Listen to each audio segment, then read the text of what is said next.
നിയമസഭയിൽ ചർച്ചയായി NEET UG ചോദ്യപേപ്പർ ചോർച്ച. ശ്രദ്ധ ക്ഷണിക്കലായി CPI അംഗം GRNലാണ് വിഷയം ഉന്നയിച്ചത്. ഗൗരവമുള്ള വിഷയമെന്നും വിദ്യാർത്ഥികളുടെ ആശങ്ക കേന്ദ്രത്തെ അറിയിച്ചിട്ടുണ്ടെന്നും വിദ്യാഭ്യാസ മന്ത്രി N. ഷംസുദ്ദീൻ പറഞ്ഞു. സഭയുടെ ആശങ്ക കൂടി കേന്ദ്ര സർക്കാരിനെ അറിയിക്കുന്നുവെന്ന് സ്പീക്കർ തിരുവഞ്ചൂർ രാധാകൃഷ്ണൻ വ്യക്തമാക്കി.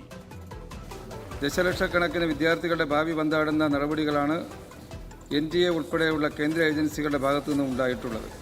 ഇതിനൊക്കെ പരിഹാരമുണ്ടാകാത്തത് യാദൃച്ഛികമല്ല, മനഃപൂർവ്വമാണെന്ന സംശയം പല കോണുകളിൽ നിന്നും ഉയർന്നു വരികയാണ്.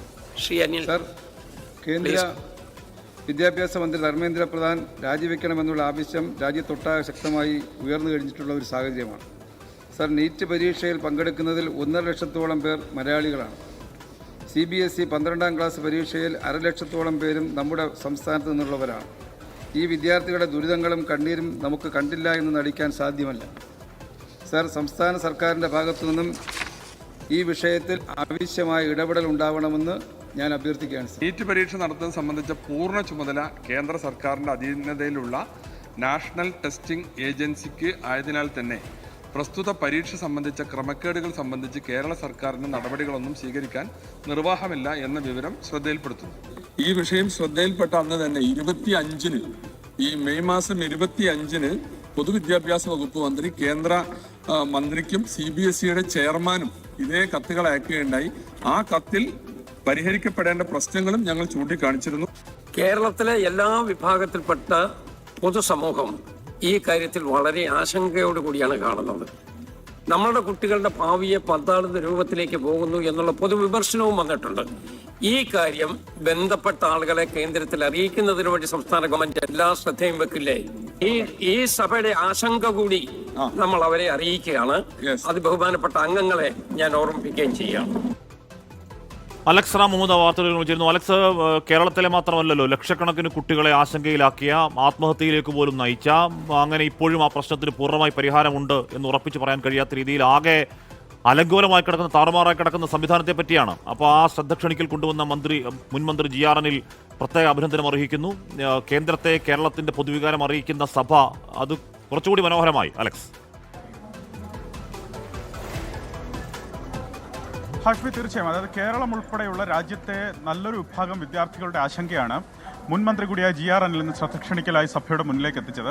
അതായത് നീറ്റ് UG പരീക്ഷാ ചോദ്യപേപ്പർ ചോർച്ച, ഒപ്പം CBSE മൂല്യനിർണ്ണയ വിഷയമടക്കമാണ് ഉയർത്തിക്കൊണ്ടുവന്നത്. അദ്ദേഹം പറയുന്നത് ഉന്നത വിദ്യാഭ്യാസ മേഖലയിൽ ജീർണിപ്പാണ്, രാജ്യത്തെ ഉന്നത വിദ്യാഭ്യാസ മേഖലയിൽ ജീർണിപ്പാണ്.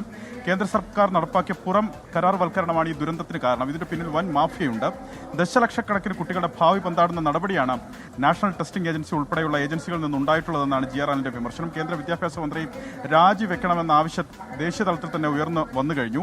നീറ്റ് പരീക്ഷയിൽ പങ്കെടുത്തവരിൽ 1.5 ലക്ഷത്തോളം പേർ മലയാളികളാണ്. CBSE പരീക്ഷ എഴുതുന്നവരും നല്ലൊരു വിഭാഗം മലയാളികളാണ്. തുടങ്ങിയ വിഷയങ്ങളാണ് അദ്ദേഹം ഉന്നയിച്ചത്. അതിൽ മറുപടി പറഞ്ഞത് ഉന്നത വിദ്യാഭ്യാസ വകുപ്പ് മന്ത്രിക്ക് വേണ്ടി പൊതുവിദ്യാഭ്യാസ വകുപ്പ് മന്ത്രി N. ഷംസുദ്ദീനാണ്. ഈ GRNൽ ഉന്നയിച്ചത് ഗൗരവമുള്ള വിഷയമെന്നാണ് അദ്ദേഹം വ്യക്തമാക്കിയത്. അതുപോലെ ഈ നാഷണൽ ടെസ്റ്റിംഗ് ഏജൻസിയുടെ പൂർണ്ണ ചുമതലയിലാണ് നീറ്റ് പരീക്ഷ നടത്തിപ്പ്. ഈ ക്രമക്കേടുകളിൽ നടപടി സ്വീകരിക്കാൻ സംസ്ഥാന സർക്കാരിന് കഴിയില്ല. അതിന് സംസ്ഥാന സർക്കാരിന് പരിമിതി ഉണ്ടെന്നാണ് N. ഷംസുദ്ദീൻ വ്യക്തമാക്കുന്നത്.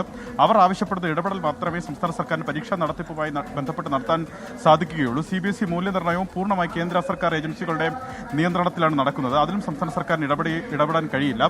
CBSE 12ാം ക്ലാസ് മൂല്യനിർണ്ണയത്തിലുണ്ടായ പിഴവ് ശ്രദ്ധയിൽപ്പെട്ട ഉടനെ തന്നെ വിഷയത്തിൽ അടിയന്തര ഇടപെടൽ ആവശ്യപ്പെട്ട് കേന്ദ്രമന്ത്രി ധർമ്മേന്ദ്ര പ്രധാൻ സർക്കാർ കത്തയച്ചിരുന്നത്. മെയ് 25-ന് അത്തരത്തിലൊരു കത്തയച്ചു എന്നാണ് N. ഷംസുദ്ദീൻ വ്യക്തമാക്കുന്നത്. പൂർണ്ണമായി കേന്ദ്രത്തിന് കീഴിലാണെങ്കിലും കഴിയാവുന്ന ഇടപെടൽ സംസ്ഥാന സർക്കാർ നടത്തിയെന്ന് അദ്ദേഹം വ്യക്തമാക്കുന്നു. സർക്കാർ കുട്ടികളുടെ ആശങ്ക അത് കേന്ദ്ര സർക്കാരിനെ അറിയിച്ചിട്ടുണ്ട്. കേരള പൊതുസമൂഹം ഈ വിഷയം ആശങ്കയോടെയാണ് കാണുന്നതെന്നാണ് സ്പീക്കർ അതിനിടയ്ക്ക് ഇടപെട്ടുകൊണ്ട് വ്യക്തമാക്കിയത്. ഇക്കാര്യം ബന്ധപ്പെട്ടവരെ അറിയിക്കുന്നതിന് വേണ്ടി സംസ്ഥാന സർക്കാർ ശ്രദ്ധിക്കില്ല എന്നും സ്പീക്കർ സഭയിൽ ചോദിച്ചതും ശ്രദ്ധേയമാണ്. സഭയുടെ ആശങ്ക കൂടി കേന്ദ്ര സർക്കാരിനെ അറിയിക്കുന്നതായി സ്പീക്കർ വ്യക്തമാക്കി. ഇത് നിരവധി കുട്ടികളെ ബാധിക്കുന്ന വിഷയമാണ്. ഇതിൽ കേന്ദ്ര ഇടപെടൽ അലംഭാവപൂർവ്വമാണ് എന്നാണ് N. ഷംസുദ്ദീൻ ഇതിന് മറുപടി പറഞ്ഞത്. വലിയ പ്രതിഷേധങ്ങൾ ഉയർന്നു വന്നപ്പോൾ മാത്രമാണ് കേന്ദ്രത്തിന്റെ ഭാഗത്ത് നിന്ന് ഇക്കാര്യത്തിൽ ഇടപെടൽ ഉണ്ടായത്. കുട്ടികളുടെ ആശങ്ക പരിഹരിക്കുന്നതിന് വേണ്ടിയുള്ള ഇടപെടൽ നടത്തും എന്ന് അദ്ദേഹം വ്യക്തമാക്കി. ആർക്കെങ്കിലും നിയമസഹായം അത്യാവശ്യമാണെങ്കിൽ സർക്കാർ നൽകുമെന്ന് മന്ത്രി വ്യക്തമാക്കിയിട്ടുണ്ട്. ഇത്രയും ഗൗരവമുള്ള വിഷയം കത്തിടപാടിലൂടെ മാത്രം നിർത്തേണ്ടതാണോ എന്നാണ് ഈ സബ്മിഷൻ ഉന്നയിച്ച മുൻ മന്ത്രി ജി ആർ അനിൽ പറഞ്ഞത്. പക്ഷേ സർക്കാരിന് ഇടപെടുന്നതിന് പരിമിതികളുണ്ട്. പൂർണ്ണമായി കേന്ദ്ര സർക്കാർ ഏജൻസികളാണ് ഈ പരീക്ഷാ നടത്തിപ്പും നിയന്ത്രണവും എല്ലാം കേന്ദ്ര സർക്കാർ ഏജൻസികൾക്ക് കീഴിലാണ്. അതിൽ സർക്കാരിന് ഇടപെടാൻ കഴിയില്ല. പക്ഷേ കുട്ടികൾക്ക് ആവശ്യമായ നിയമസഹായം സർക്കാർ നൽകുമെന്ന് അദ്ദേഹം വ്യക്തമാക്കി. എന്താണെങ്കിലും രാജ്യത്തെ തന്നെ ലക്ഷക്കണക്കിന് കുട്ടികളെ ബാധിക്കുന്ന വിഷയമാണ് ഇന്ന് സഭയിൽ ശ്രദ്ധ ക്ഷണിക്കലിലൂടെ മുൻ മന്ത്രി ജി ആർ അനിൽ ഉന്നയിച്ചതും അതിൽ മാതൃകാപരമായ ഇടപെടൽ സഭ സ്വീകരിച്ചത്. എന്തായാലും കേരളത്തിലടക്കം ഒരുപാട് വിദ്യാർത്ഥികളുടെ ആശങ്കയുടെ ശബ്ദമായി നാവായി മാറുന്നു മുൻമന്ത്രി ജി ആർ അനിൽ സഭയിൽ ശ്രദ്ധ ക്ഷണിക്കലിലൂടെ. സഭ അതിനോട് ചേർന്ന് നിൽക്കുകയും ചെയ്യുന്നുണ്ട്.